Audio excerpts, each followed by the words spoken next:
Gunung Semeru yang berada di perbatasan Kabupaten Malang dan Lumajang, Jawa Timur mengalami erupsi pada Sabtu 4 Desember 2021 kemarin. Erupsi Semeru itu menyebabkan warga sekitar panik dan berhamburan menyelamatkan diri.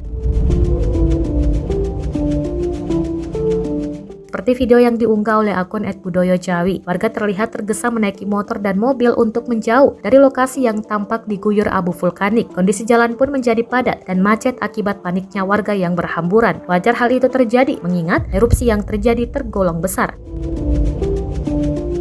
Dalam waktu yang hampir bersamaan juga terlihat sebanyak 2 kali guguran lava pijar dengan jarak luncur 500 hingga 800 meter yang berada di bawah kawah kurang lebih 500 meter.